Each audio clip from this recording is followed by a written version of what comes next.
Sebenarnya kita punya yang lebih permanen dan lebih orisinal. Imam Ghazali. Imam Ghazali menulis kitab khusus tentang akal.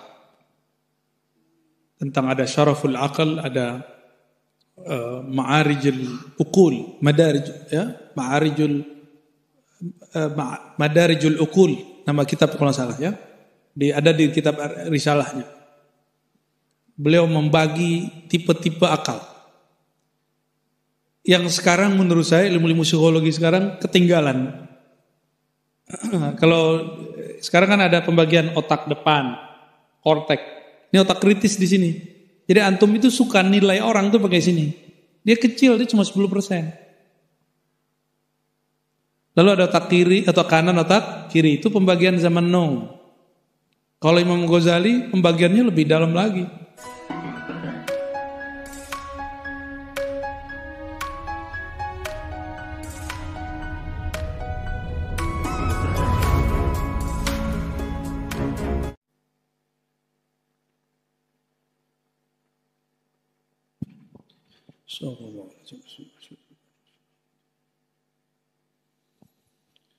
Assalamualaikum warahmatullahi wabarakatuh.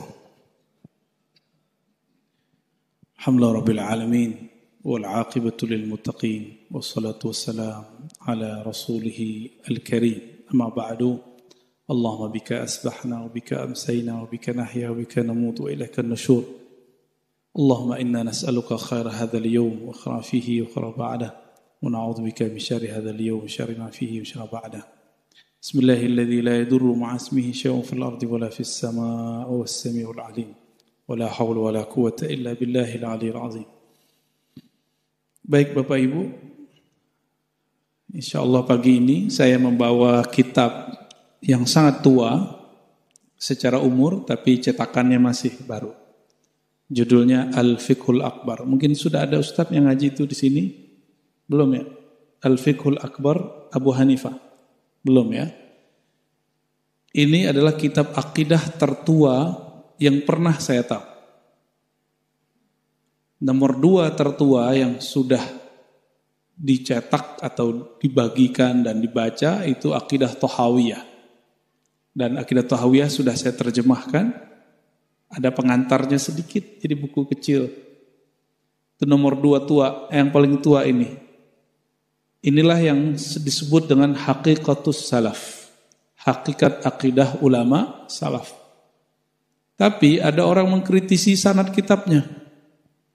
Lalu mengatakan rawinya tidak sahih. Rawinya tidak thiqah. Nah itu kekeliruan besar. Ilmu tentang mendhaifkan, mensahihkan satu riwayat itu hanya berlaku dalam ilmu hadis.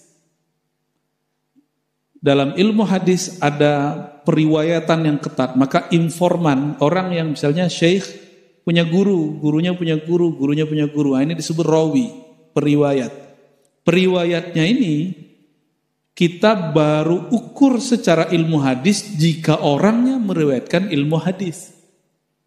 Maka jadilah Sahih Bukhari, Sahih Muslim. Tapi apabila itu berkaitan dengan selain hadis, kita tidak tasyaddud, tidak melakukan hal yang ketat seperti menyeleksi hadis. Karena kalau begitu, jangankan perawi kitab ini, si imam kitab ini itu dikritik oleh kelompok-kelompok yang hari ini mengaku akidahnya salaf. Imam Abu Hanifah itu dianggap sesat oleh mereka. Jadi saya sudah cek kitab-kitab mereka, mereka tidak menyebutkan Imam Abu Hanifah sebagai imam Ahlus Sunnah. Kecuali yang taqiyah. Jadi taqiyah itu tidak hanya Syiah. Tahu taqiyah? Pura-pura. Ya, seakan-akan dia sama dengan orang yang di depannya. Nah, ini jadi problem kita hari ini. Taqiyah itu tidak hanya ada di kelompok Rafidhah, tapi juga ada di kelompok-kelompok yang mungkin mereka masih minoritas dan ingin mengambil hati orang yang mayoritas. Sayangnya kita yang mayoritas diam.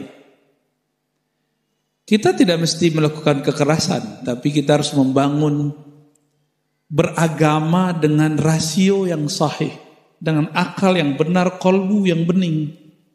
Gak cukup akal, Kalau akal doang yang oke, orang yang suka debat. Harus kolbu yang bening sehingga akhlaknya terpuji. Orang sudah banyak hari ini yang pintar. Bergelar LC, SAG, MA, doktor. Tapi jika dia tidak punya kolbu yang bening, yang gak pantas dia omongkan. Tidak pantas dia kritik. Ini yang terjadi dulu pada imam-imam kita yang mereka sudah tobat. Ya. Imam Abu Hanifah ini tidak dianggap imam ahlus sunnah oleh mereka. Padahal Imam Abu Hanifah ini adalah mazhab pertama yang kita dengar. Ya, masih ingat? Awal saya ngaji dulu masih ingat? Ada 4 mazhab ulama salafus saleh. Apa arti salaf? Ulama awal sampai abad ketiga. Imam yang pertama yang kita dengar adalah Abu Hanifah. Nama kecilnya Nu'man bin Bashir. Beliau bertemu dengan Anas bin Malik. Anas bin Malik adalah murid Rasulullah sallallahu alaihi wasallam. Maka jarak antara beliau dan Rasulullah cuma 1 orang. Tapi beliau berguru kepada imam-imam yang lain. Imam Muhammad ibn Salamah, ya. Imam Hammad, ada 3 Hammad. Ada Hammad yang mencaci maki Abu Hanifah. Namanya Hammad bin Zaid. Hammad ibn Zaid. Abu Hanifah berada di satu kota namanya Kufah. Kufah ini di Irak. Sedangkan waktu itu Baghdad belum ada, ya. Baghdad baru mau dibangun. Baru sedang dipugar-pugar, ya, seperti sekarang IKN di Kalimantan. Jadi belum ada wujudnya. Baru dipugar oleh Khalifah Al-Abbasiyah. Karena beliau hidup di awal Abbasiyah. Imam Abu Hanifah lahir sebelum abad kedua, ya, dan wafatnya disepakati beliau wafat tahun 150 Hijriah. Itu sepakat. Sekarang udah 1440.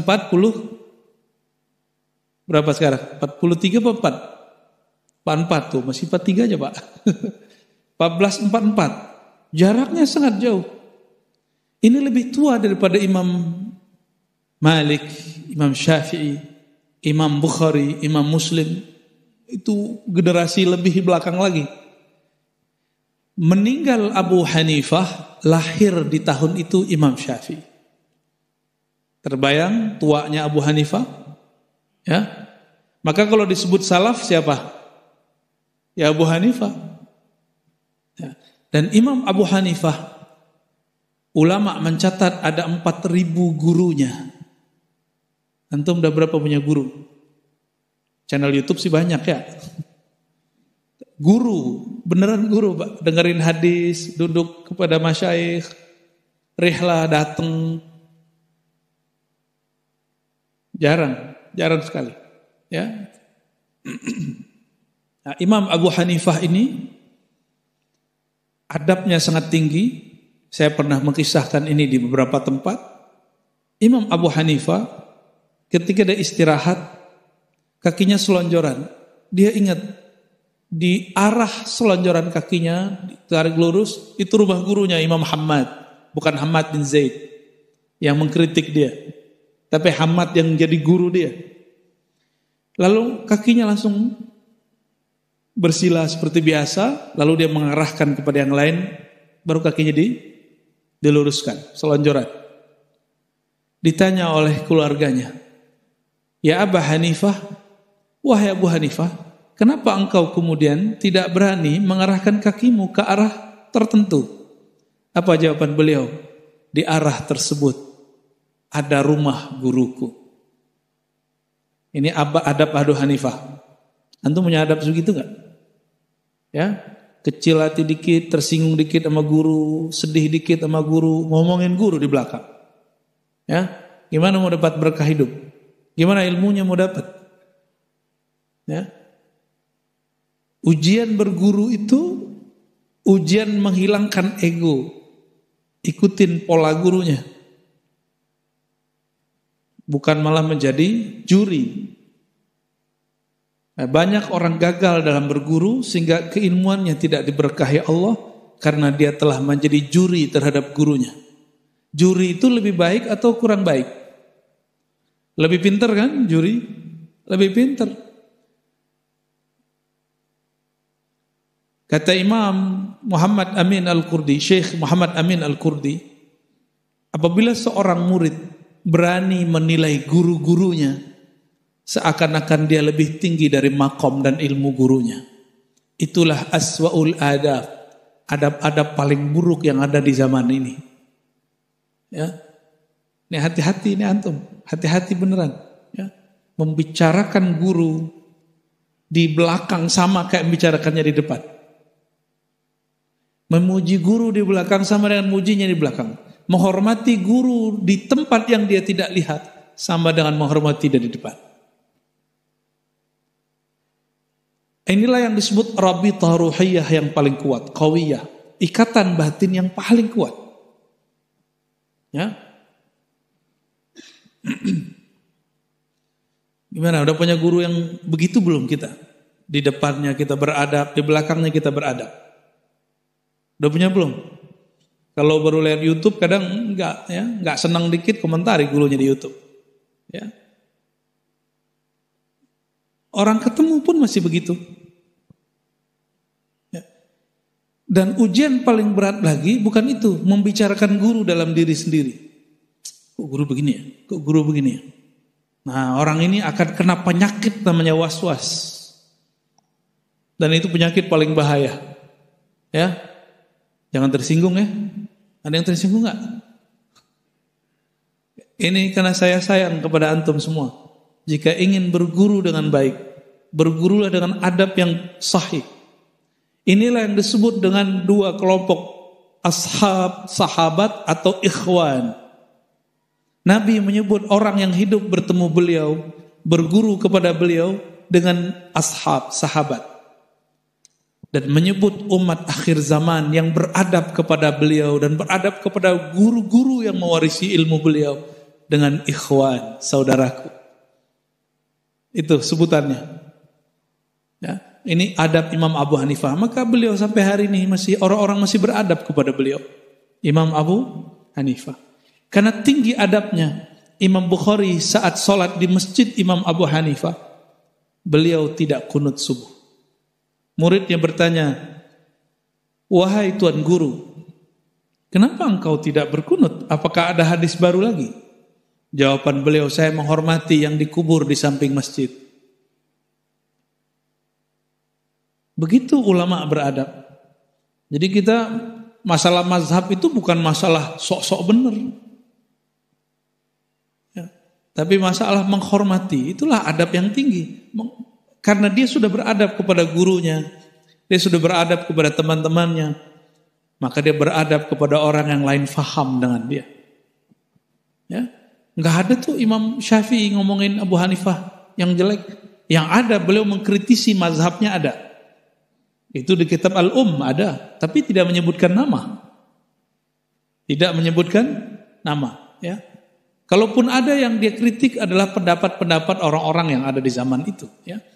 Gurunya sendiri misalnya dia beda faham sama gurunya, tapi beradab menyebutkannya.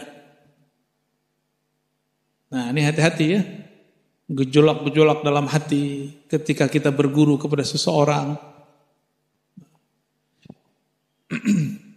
Nah, Imam Abu Hanifah dengan adab beliau yang sangat mulia, maka sampai hari ini orang-orang banyak mengikuti beliau. Dan negara-negara yang mengikuti beliau seperti India, Pakistan, Bangladesh, ya, yang bawa jemaah tabligh itu, yang pendiri jemaah tabligh itu mazhabnya Hanafi. Ya. Karena dulu mazhab Abu Hanifah ini dituduh jauh dari hadis, padahal mereka ahli hadis, maka di generasi 2 abad belakangan ini di India, Pakistan muncullah kebangkitan ilmu hadis dan kebanyakan bermazhab Hanafi. Ya. Kebanyakan bermazhab Hanafi. Jadi di India ada Dwaibandi, ada macam-macam, ada Nizamuddin, ada lagi di Pakistan. Itu orang-orang tua, itu ngajar cuma 2 kitab, 3 kitab dan dihafal. Kitab Sahih Bukhari yang 4 jilid dihafal, Pak. Kita juz amma juga masih belepotan ya. Kenapa? Karena beliau itu dari umur 20 sampai umur 60 ngajar kitab yang sama. Jadi udah di luar kepala. Baik. Imam Abu Hanifah, meskipun beliau dikritik di zamannya, disesatkan di zamannya, dan Imam Hamad bin Zaid mengatakan Abu Hanifah ini najis, orang najis. Imam loh Pak. Karena Abu Hanifah dikabarkan meninggalkan sunnah dan mengambil qiyas. Sampai kabar itu kepada ulama Basrah. Ulama Basrah yang paling keras saat itu namanya Hamad bin Zaid. Kata Hamad bin Zaid, khalafa Abu Hanifah sunnatan nabawiyah, as-sunnah an-nabawiyah. Abu Hanifah telah melanggar sunnah Nabi. Tapi Abu Hanifah ketika ditanya, enggak, saya enggak melanggar sunnah Nabi. Berarti kabar ini emang dulu, kalau dulu orang yang motong-motong, ya, channelnya bukan YouTube, Pak. Channelnya orang nganterin. Ya. Ada orang nganterin berita kepada syekh, kepada imam. Dipotong-potong, ya seperti orang motong-motong di YouTube hari ini.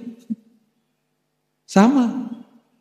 Beberapa sahabat-sahabat saya dan dulu yang pernah berguru kepada saya mengadu-adu saya dengan guru-guru saya yang tua, Pak. Itu ada. Saya mikir ini apa fenomena baru? Ternyata enggak, fenomena lama. Ya. Dibawalah berita Ar-Razi sesat. Dia mengatakan ABCD. Ternyata orang ini cuma dengar dari YouTube. Disampaikan kepada Syekh Fulan. Syekh Fulan enggak mengerti YouTube. Begitu ya? Sesat ya sudah ya. Tapi innamal mu'minuna ikhwah, yang beriman pasti bersaudara. Fa aslihu baina akhwaikum. Orang yang di dalam kalbunya ada nur iman, dia tidak ridho melihat ada orang mengadu antara murid dengan murid, guru dengan guru, guru dengan murid. Pasti ada yang mengislah. Itu yang terjadi pada zaman Abu Hanifah. Ada orang mencoba mengislah. Tapi sayang sekali Hamad bin Zaid tidak mendengarkan kabar terbarunya. Ya, meninggal Abu Hanifah, dia mengatakan bumi telah membersihkan najisnya. Begitu dulu imam-imam tuh. Tapi coba antum lihat, nama Hamad bin Zaid baru dengar kan? Karena yang dia kritisi, yang dia caci ternyata imam wali Allah. Siapa yang menyerang kekasih Allah, Allah tidak ridha kepadanya. Tapi bukan berarti Allah tidak ridha kepada Imam Hamad bin Zaid. Imam Hamad bin Zaid insya Allah diampuni oleh Allah karena dia salah mendengar kabar. Yang berdosa, yang mendengar yang menyampaikan kabar ini. Tapi sayang sekali beliau tidak tabayun. Nah, fenomena tidak tabayun itu sudah terjadi di zaman salafus saleh. Dan Allah kemudian buktikan, al-yaum, zaman sekarang tidak ada namanya mazhab Hamadi. Ada enggak? Mahad ibn Zaid, mazhab bin Zaid, enggak ada. Yang ada cuma mazhab Abu Hanifah. Ya, orang yang dicaci maki di zamannya. Abu Hanifah itu dulu berani membuat fatwa yang fatwa itu berbeda dengan fatwa ulama Madinah. Bapak Ibu kalau bayar zakat pakai apa? Pakai pencet-pencet atau pakai beras? Pakai handphone, pakai rekening, pakai kartu. Benar ya? Ya, benar. Bayar zakat. Benar gak nih? Saya mau nanya nih. Ya, di kitab ada gak cara bayar zakat pakai kartu? Gak ada. Di zaman Imam Abu Hanifah, beliau mengatakan boleh zakat fitrah dengan yang senilai. Dengan yang senilai, baik itu uang kah atau benda yang senilai dengan itu. Perkataan beliau ini digorenglah di zaman itu. Dianggap Abu Hanifah melanggar sunnah Nabi. Nabi mengatakan zakat fitr, zakat makan. Gandum atau kurma. Kok Abu Hanifah mengatakan yang senilai dengan gandum dan kurma? Baru di abad 20, bukan abad 20 ya Masehi, yang Hijriahnya. Abad ke-15 Hijriah, kalam Abu Hanifah, yuqbal bila niza'. Baru diterima semua orang apapun mazhabnya tanpa terkecuali. Hatta yang mengatakan sesat Abu Hanifah itu kalau dia zakat pakai aplikasi. Yang penting senilai. Yang penting senilai. Di zaman itu beliau mengatakan hal yang baru dianggap sesat. Ya, masih ingat kalau di kampung-kampung kalau zakat fitrah pakai duit? Apa kata kiai? Kamu beli dulu beras di depan samping saya nih. Akhir beli beras. Pak Kiai beli beras, beli dah ya. Pak Kiai saya mau zakat, bolak-balik ya. Simbol. Ingin mempertahankan fikih boleh, tapi tidak boleh tertutup. Otak kita harus kebuka terus, karena zaman berubah terus. Yang penting tujuannya sampai, caranya boleh berlainan. Kita boleh tanya, orang hari ini pilih duit atau pilih beras? Tuh kan mata duitan. Ini contoh.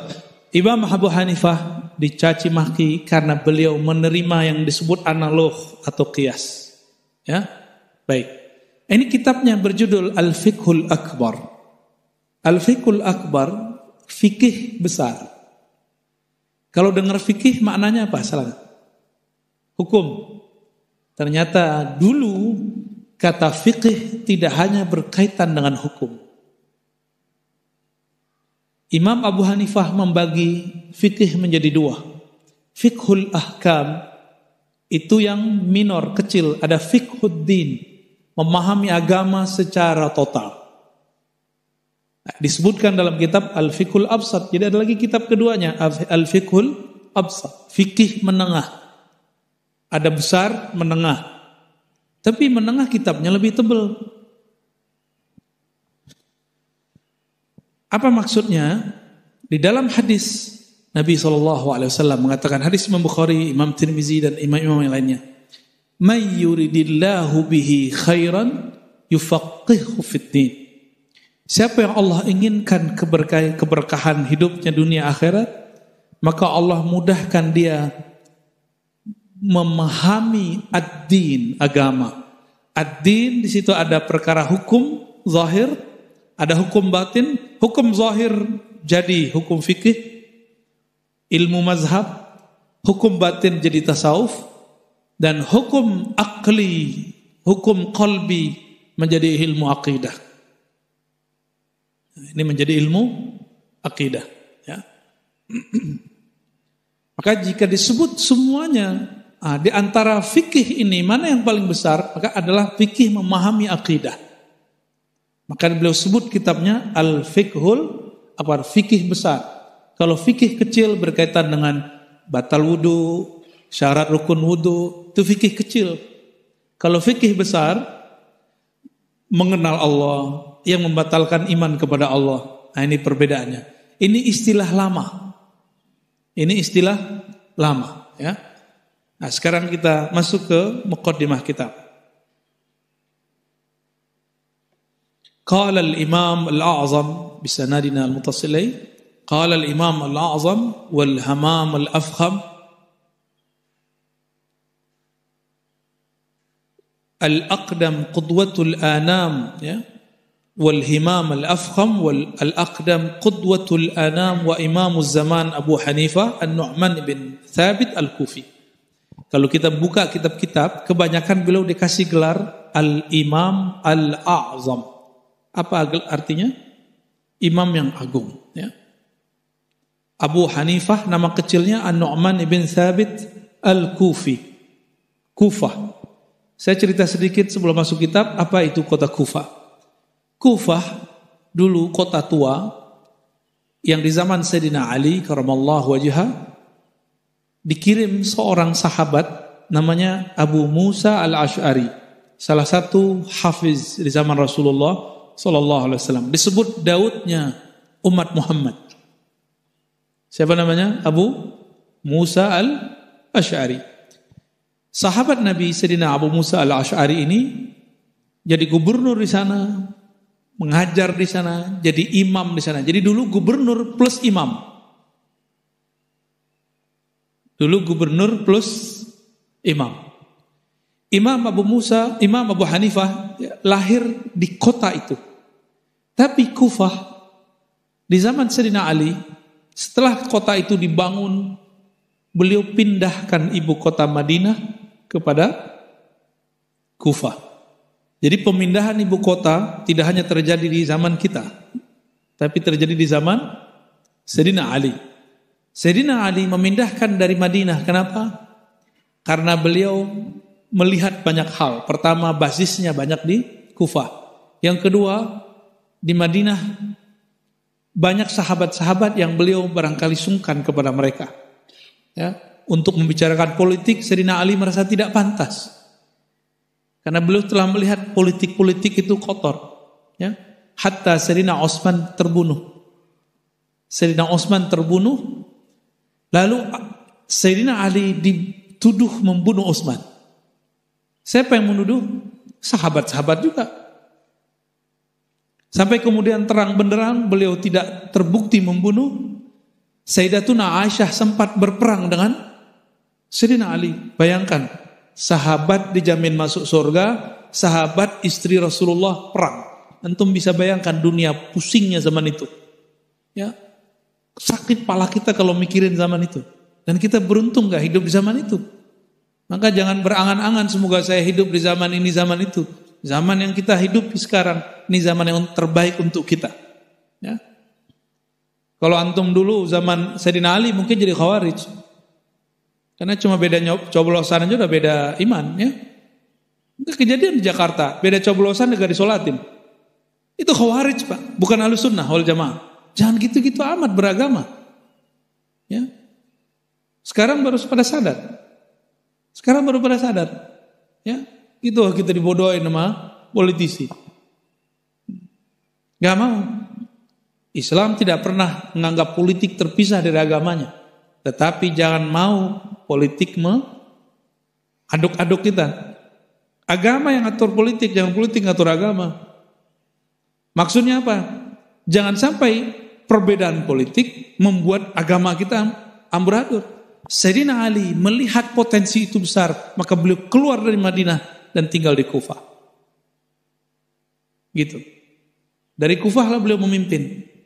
Tapi keluarganya Sayyidina Al-Hasan, Sayyidina Al-Husain masih di Madinah. Bolak-balik. Ketika Sayyidina Ali mengalah daripada Sayyidina Muawiyah, maka muncullah eks-simpatisan. Dulu puja-puja Sayyidina Ali. Ali babul ilmi, pintunya ilmu. Ketika lain posisi politiknya dengan mereka mengatakan kafara Ali. Ali kafir. Ya. Guru saya ketua Jatman di salah satu tempat. Dia cenderung ke partai A. Yang anak muda, murid-muridnya, jamaahnya cenderung ke partai B. Langsung digugat dan buat Jatman baru, Jam'iyah Thariqah Mu'tabarah baru. Jadi Pak, katanya bertoriko, bertasawuf, katanya Ahlus Sunnah. Mana adabnya? Dan itu bukan di satu kota, di beberapa kota. Ya, kejadian itu. Berarti kita masih mengaku Ahlus Sunnah, tapi kita telah dikhawaritkan secara akhlak dalam bab politik. Ini yang kita ulang-ulang terus karena sudah mau dekat 2023, 2024. Saya ingin teman-teman, sahabat-sahabat saya ini yang hadir, baik ataupun yang mendengar, beragama, berpolitik dengan waras dan hati nurani yang bening. Jangan ulangi kesalahan yang lama. Ya. Mau ngulang lagi, Pak? Kalau ada murid kurang ajar sama gurunya, suul khotimah apa husnul khotimah ntar? Antum jawabnya sendiri ya. Nah, Imam Abu Hanifah lahir di kota yang penuh konflik itu. Orang-orang yang mengaku dia simpatisan Sayyidina Ali datang ke Madinah, datangin Sayyidina Al-Hasan. Sayyidina Al-Hasan membaca, ini bahaya. Bahaya kenapa? Ada provokator ingin mengadu kami dengan Muawiyah. Maka Sayyidina Al-Hasan cepat-cepat datang ke rumah Husain. Tadi dalam rumah Sayyidina Husain lagi ngobrol dengan provokator itu. Akhirnya orang itu diusir. Abang sama adik kan boleh-boleh aja ya. Bongkar rumahnya langsung. Kita pindah ke Makkah. sampai di Mekah. Meninggal Sayyidina Hasan, ada riwayat beliau diracuni, ada riwayat karena beliau sudah sepuh, wallahu a'lam bishawab, ya.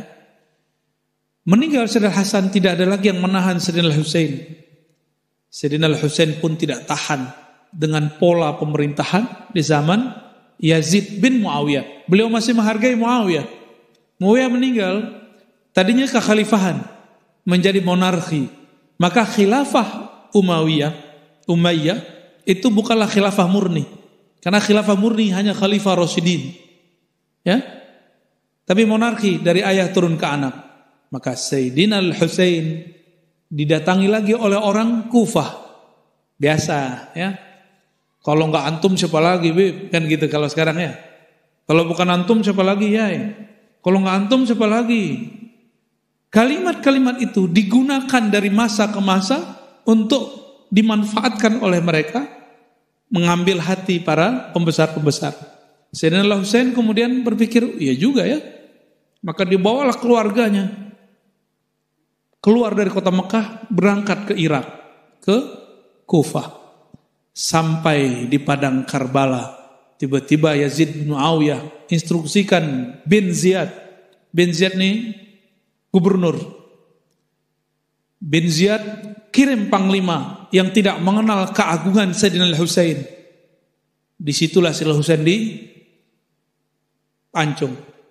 Kepalanya dan badannya terpisah. Darahnya berserakan di padang Karbala. Itulah sebabnya kelompok-kelompok fanatis Sayyidina Al-Husain, mereka menganggap tanah Karbala ini disucikan. Ya. Maka mereka buat, ya. Saya pernah dikasih orang Pak itu. Batu itu, ya. Batu Karbala, bukan batu ya. Ya, sebagai oleh-oleh sih enggak ada masalah ya kan. Yang penting saya enggak pakai sholat di jidat saya. Ya. Ada yang ngasih, ya. Dan saya sering melihat waktu kita sholat di beberapa tempat di luar negeri, itu mereka sholat begitu. Kepalanya dibawa ke Mesir, badannya dikubur di Karbala.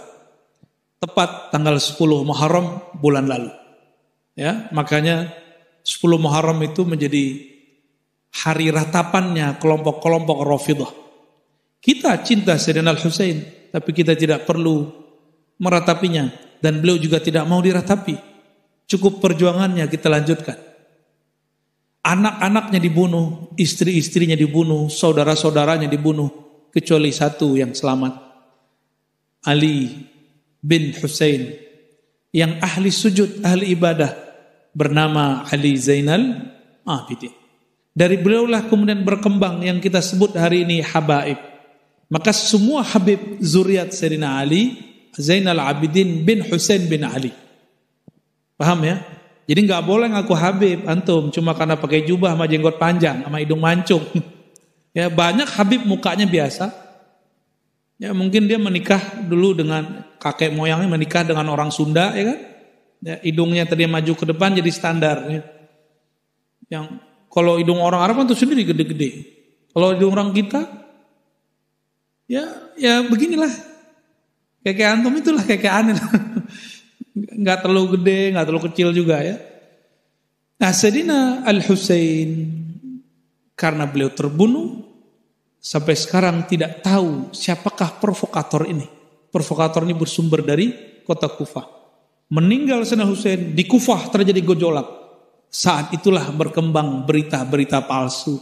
Itulah awal sudur wa zuhur hadis al-maudu'at. Awal munculnya hadis palsu, terutama dalam bab politik dan perpecahan kelompok. Ini awal-awalnya. Itu yang paling parah. Paham ya kenapa muncul hadis palsu? Maka awal hadis palsu itu bab politik yang kita hari ini sebut hoax.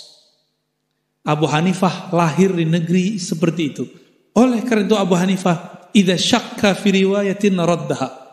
Jika beliau syak mengenai satu bab hadis, beliau tolak. Maka Imam Abu Hanifah tidak terima riwayat orang yang tidak hafal. Dia hanya terima riwayat ulama yang hafal. Ini di zaman beliau, ya. Ini baru cerita mukadimah aja dari tadi ini ya.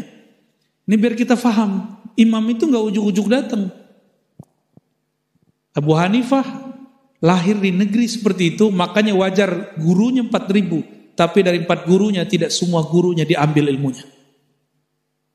Ya, kenapa?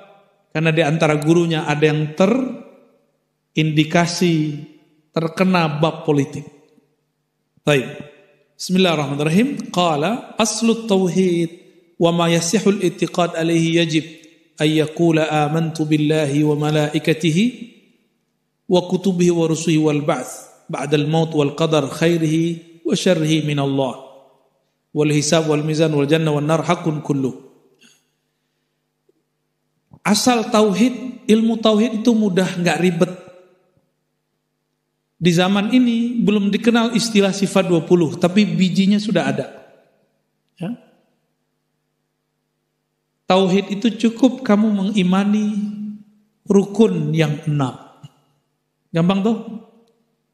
Maka siapa saja yang percaya kepada rukun yang 6, dia disebut mukmin, dia disebut muwahhid, ahli tauhid.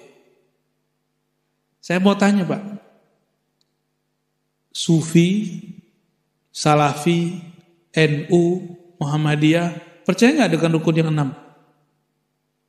Terus kenapa mereka berbeda? Apa yang membuat mereka berbeda? Mereka berbeda di bab pertama, percaya kepada Allah. Percaya kepada Allah, itu ada babnya, percaya kepada sifat-sifat Allah.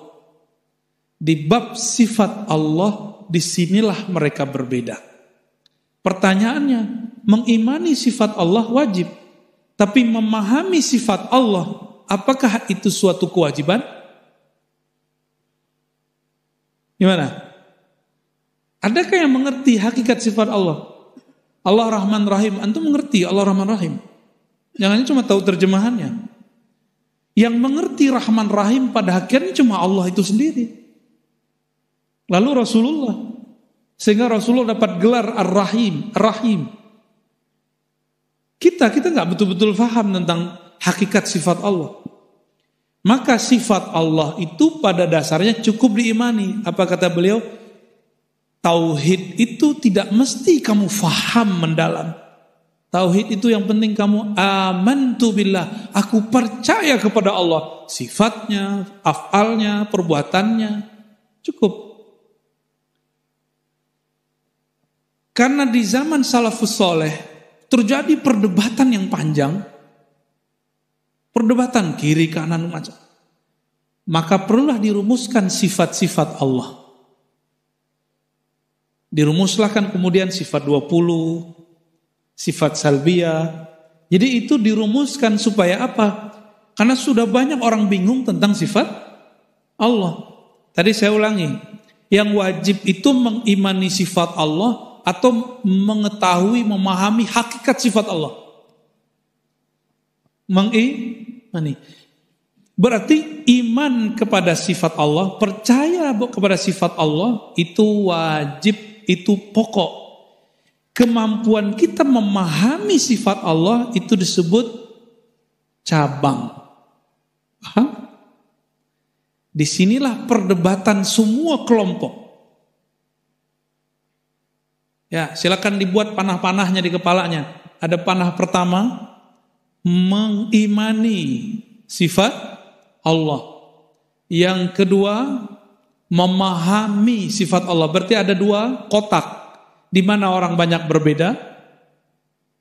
Di kotak kedua, yaitu memahami sifat Allah. Contoh, summa stawa 'alal 'arsy, lalu Allah istawa terhadap arsy-Nya. Oke? Istawa terhadap arsy-Nya. Apa arti istawa? Bersemayam, duduk. Ada 15 makna istawa. Kita tidak perlu memahami semuanya, cukup katakan istawa fi'il Allah terhadap arsy, cukup. Kita tidak mesti paham maknanya. Inilah yang disebut akidah ahlus sunnah.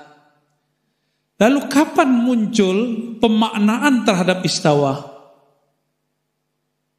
Pemaknaan terhadap istawa ketika muncul kelompok disebut Mujassimah. Nama imamnya, ada imamnya loh Pak, Muhammad bin Karram, tapi tidak disebut ini kelompok Muhammadiyah, walaupun nama imamnya Muhammad bin Karram. Kelompok ini menyimpang, disebut Karramiyah. Apa kata dia? Allah punya wajah. Wajahnya ya ada matanya. Ya, bahkan dia dan temannya ada namanya Hisham Al-Jawaliqi. Ya. Dia orang berdua ini mengatakan Allah itu punya suatu anggota atau seluruh anggota yang dipunya manusia kecuali farad, kecuali kemaluan. Apa maksud dia memahami ini? Jadi ternyata ketika sudah berjarak waktu dari zaman Rasulullah sallallahu alaihi wasallam, ayat yang menyebutkan Allah kata istawa, tangan, mata, dibayangkan oleh orang-orang zaman itu mata begini. Tuh matanya gede. Mereka membayangkan fisik. Tapi fisiknya beda dengan fisik antum. Antum fisiknya kecil, Allah gede. Kelompok ini disebut Mujassimah. Apa nama kelompoknya? Mujassimah. Apa arti Mujassimah? Kelompok yang membendakan, memfisikkan Allah Subhanahu wa taala. Nama imamnya siapa? Muhammad bin Karram, disebut Karramiyah. Wafatnya 255 Hijriah, setahun sebelum Imam Bukhari wafat.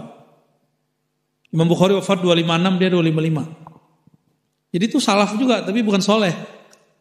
Ya, kayak kita nggak tahu nih, yang ngaku salaf hari ini, salaf yang ini, salafnya Imam Bukhari, pas salafnya Muhammad bin Karram. Ya, kata Muhammad bin Karram, Allah turun dari aras, dari atas ke bawah. Benar-benar dari atas ke bawah. Maka sholat di atas gunung lebih dekat kepada Allah daripada sholat di bawah gunung. Nauzubillah min. Ini namanya kelompok Mujassimah.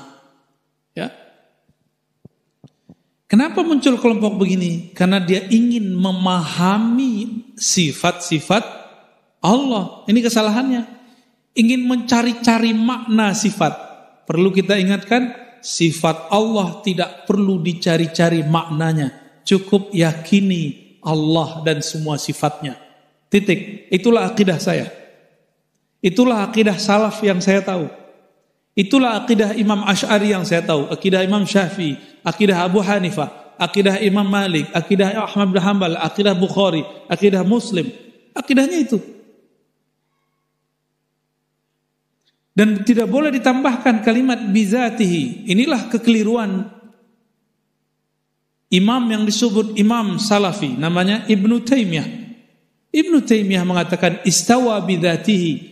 Dia istawa dengan zatnya. Coba antum cari di satu ayat saja atau satu hadis saja, tidak ada lafaz ini. Istawa bizatihi, Allah bersemayam dengan zatnya, enggak ada. Cukup katakan istawa.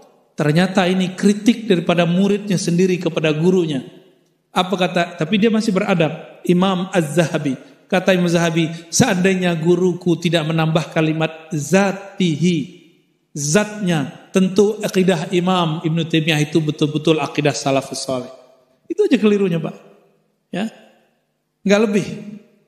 Karena dia nambahin bizati, maka muncullah pemahaman turunan-turunan yang bermasalah. Ya.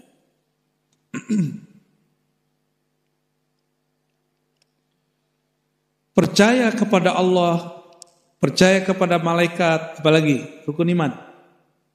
Kitab-kitab, Rasul, hari kiamat, kadar baik, takdir baik dan buruk. Nah, di sini tambahkan takdir baik dan buruk minallah. Tapi di sini kita salah terjemah sebenarnya. Al-qadar khairuhu wa syarruhu minallah. Kadar itu ketentuan, jatah. Takdir itu bukanlah sesuatu yang baik dan buruk. Baik dan buruk itu terjemahan si hamba. Oke? Baik buruk persepsi hamba. Kenapa? Allah mungkinkah mentakdirkan yang buruk bagi hambanya? Karena Allah mengatakan wa laqad khalaqnal insana fi ahsani taqwim. Penciptaan manusia kami ciptakan dengan sebaik-baiknya. Berarti ini sudah oke. Tapi persepsi kita enggak baik. Itu sebabnya di riwayat Abu Hurairah, riwayat Imam Muslim, wal qadar kullihi an tu'mina bil qadari kullihi, semua takdir. Kalau sudah percaya kepada takdir, takdir itu jadi baik semua walaupun buruk menurut orang.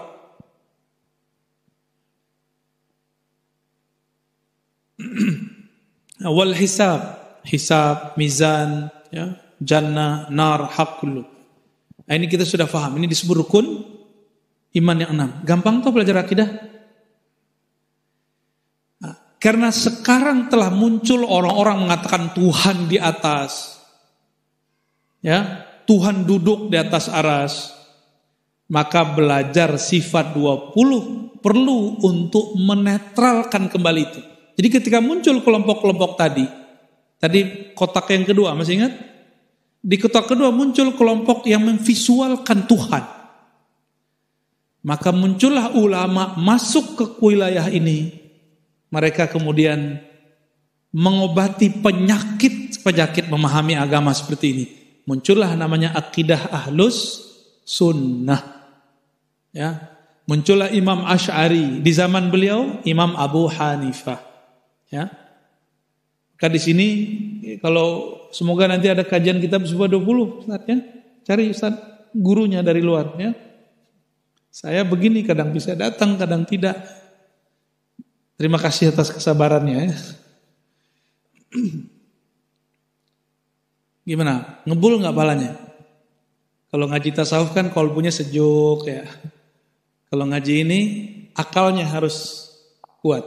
Dan saya yakin jamaah akalnya kuat. Karena Allah ciptakan kita dengan akal yang kuat. Dari tadi dapat mengikuti? Tuh berarti nggak bodoh tuh. Ya.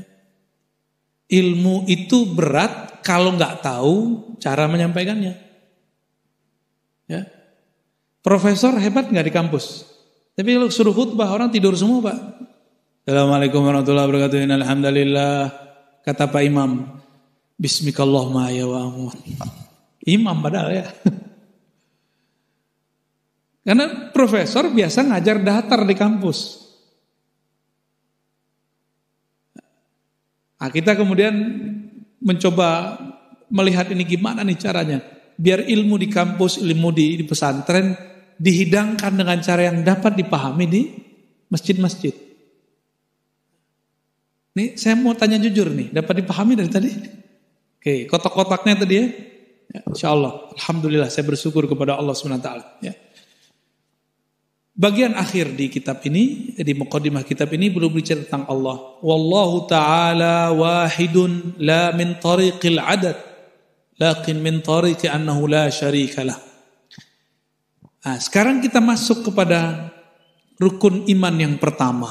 Percaya kepada Allah itu disebut esa, tunggal atau satu.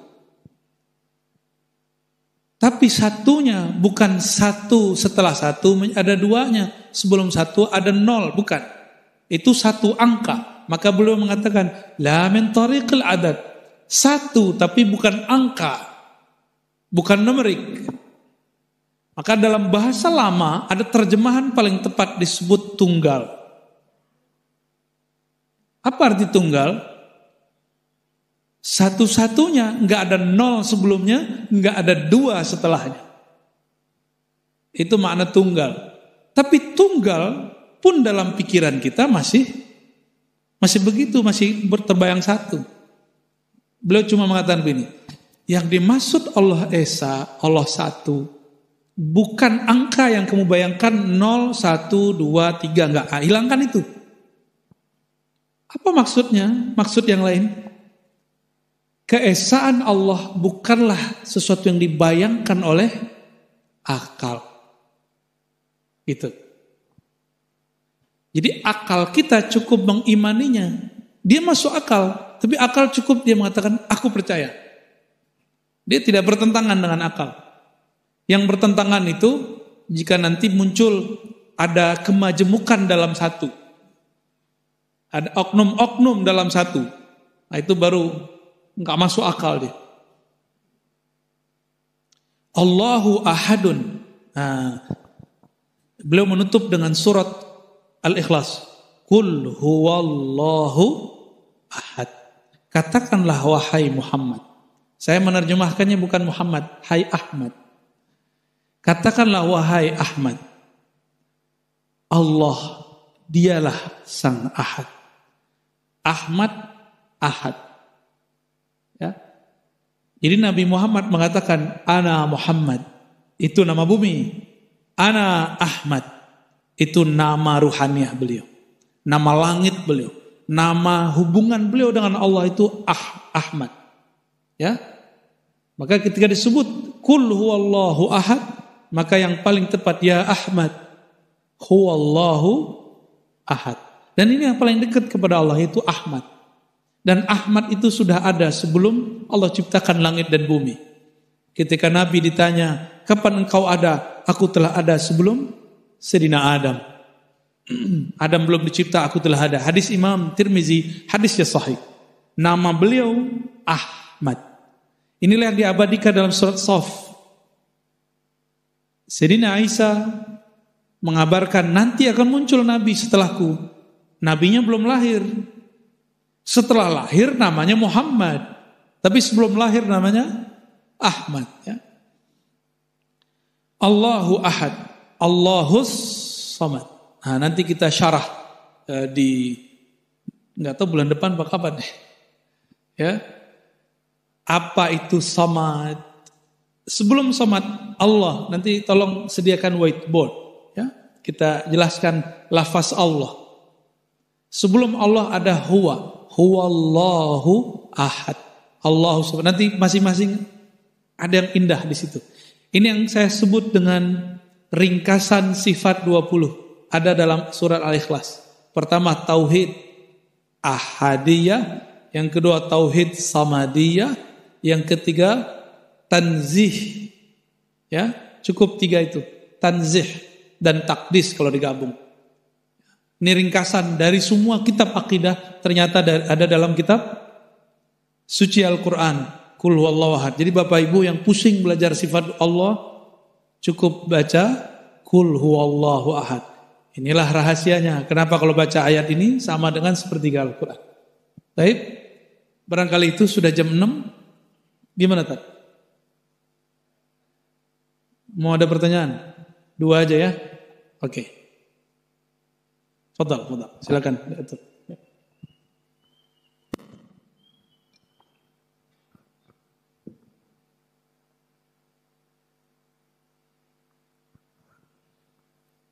Assalamualaikum warahmatullahi wabarakatuh, Ustaz. Bismillahirrahmanirrahim. Pertanyaan saya mengenai kolbu, Ustaz. Mungkin agak bersimpang. Di mana kolbu itu kan menurut Ustaz ada lapisan-lapisannya ya.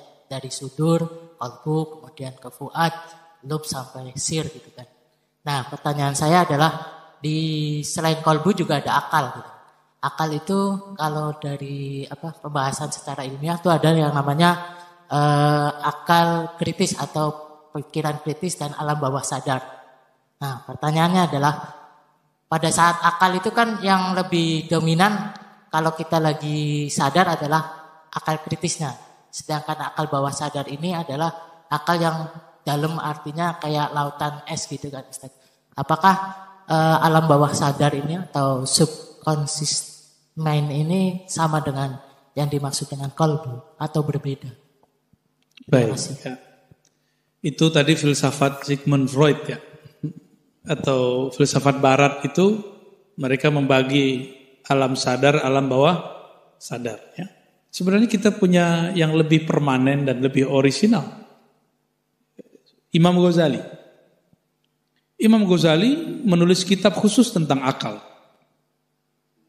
Tentang ada syaraful akal, ada ma'arijul uqul, madarijul uqul, nama kitab kalau salah ya. Ada di kitab risalahnya. Beliau membagi tipe-tipe akal. yang sekarang menurut saya ilmu-ilmu psikologi sekarang ketinggalan. Kalau sekarang kan ada pembagian otak depan, kortek. Ini otak kritis di sini. Jadi antum itu suka nilai orang tuh pakai sini. Dia kecil, dia cuma 10%. Lalu ada otak kiri atau kanan, otak kiri itu pembagian zaman now. Kalau Imam Ghazali pembagiannya lebih dalam lagi. Nah, ada akal yang disebut akal fa'al, akal aktif, itu akal ruh. Ada akal mustafid, itu kolbu, yang dia bisa dapat menangkap makna. Ini yang disebut alam bawah sadar. Saya nggak usah pakai istilah-istilah itu, nanti antum pusing ya. Itu nanti kuliah sama saya aja di kampus. Kita pakai istilah Quran. Di dalam Al-Quran ada kalimat afala ta'qilun. Apakah kamu tidak berakal? Lalu di ayat yang lain, lahum qulubun la ya'qiluna biha. Mereka punya kolbu, tapi mereka tidak jadikan kolbu sebagai basis untuk berakal, berfikir. Apa artinya di situ? Ada orang berakal dengan kolbunya, ada orang berakal tidak dengan kolbunya. Ada orang berakal dengan dunia materi, ngukur orang materi. Contoh antum begini mandang saya, nyari amplop. Berarti akalnya akal materi. Saya berhenti sekarang juga. Antum berhenti aja mengaji ya. Ada orang yang cari popularitas, mandang kitab dakwah begini, pakai sosial media, dimasukkan ke media ini. Wah, cari viewer. Karena dia mencari yang bukan materi, dia mencari immateri, yaitu popularitas. Nah itu yang otak sini nih, yang kerjaan. Ya, obsesi dia apa? Lalu dia hakimi orang lain dengan yang dia pikirkan. Itulah tidak adilnya kita. Afala ta'qilun, itu Allah menyinggung. Apa kamu tidak berakal? Akal qalbiyah, jangan berpikir hanya dengan dimensi ini. Ini materi. Materi di sini. Atau immateri bernama popularitas. Kita di atas materi dan immateri. Itu sesuatu yang ruhiyah, qalbiyah, kolbu. Coba pandang orang dengan kolbu kan lebih indah. Ini ciri-ciri antum tidak berpikir dengan kolbu. Ini indikatornya apa? Berprasangka kepada orang walaupun cuma sedikit. Itu sudah pakai ini. Tapi kalau orang sudah mulai berpikir dengan kolbunya, kolbu itu tempat Allah memandang. Objek Allah memandang. Maka dalam bahasa ahli-ahli kolbu, al-qalbu arsyullah. Ini bahasa majazi. Kolbu itu singgasana Allah. Bukan berarti Allah bertempat tinggal di situ. Tapi Allah melepaskan pandangannya ke dalam kolbu. Bukan isi otak, isi kolbu. Maka mohon maaf, kenapa Nabi dahulu pernah mengatakan, nanti muncul kelompok yang sekarang kita sebut Khawarij. Dia baca Quran, hafal, karena penyimpanan hafalan kan ada di sini. Ada di otak. Ada di bagian otak memorinya. Ada ya orang-orang neurologi juga mengatakan begitu ya. Tapi la yujawiz imanuhum taraqi ya. Hanajirahum, begitu di riwayat lain. Iman mereka tak tembus sampai ke sini.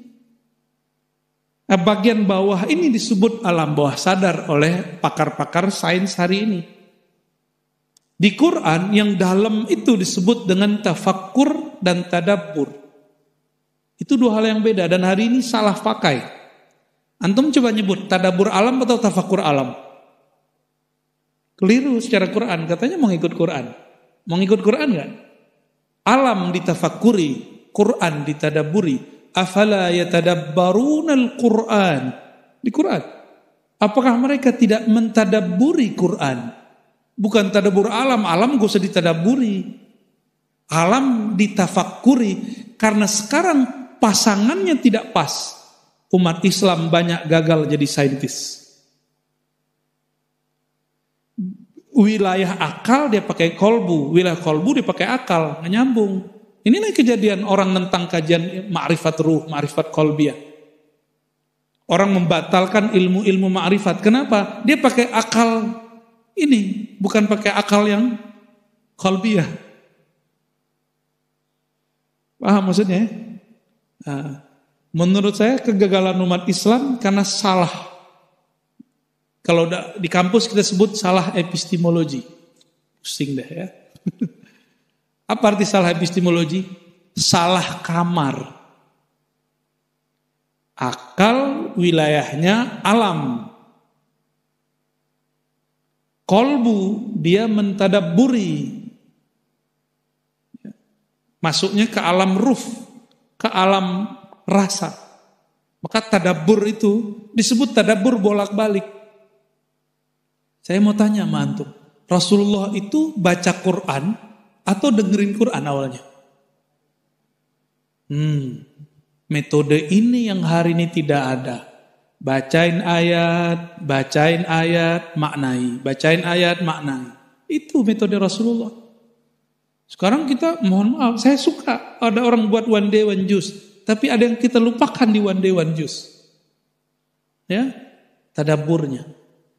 Sayyidina Abdullah bin Umar radhiyallahu ta'ala anhu mengatakan, kami baca ayat, kata Abdullah bin Umar itu hafal. Kami menghafalkan ayat khamsan, 5 ayat. Jadi jangan nafsu. Ini ayat Quran suci. La yamassuhu illal mutahharun. Tidak akan dapat mengakses kemuliaannya, menyentuh makna dan lafaznya, kecuali orang-orang yang dibersihkan dari obsesi-obsesi itu. Maka saya mengajak para asatis yang mengajarkan tahfiz, yang mengajarkan Quran, yang mengajarkan mari baca. Hindari mengajarkan jamaah nafsu mengkhatamkan Quran. Tapi membacanya dengan kemurnian kolbu, itulah disebut tadabbur. Semua ayat mesti ditadabburi. Ya. Oh, Imam Syafi'i sehari semalam 2 kali khatam. Syafi'i. Ente bukan Syafi'i.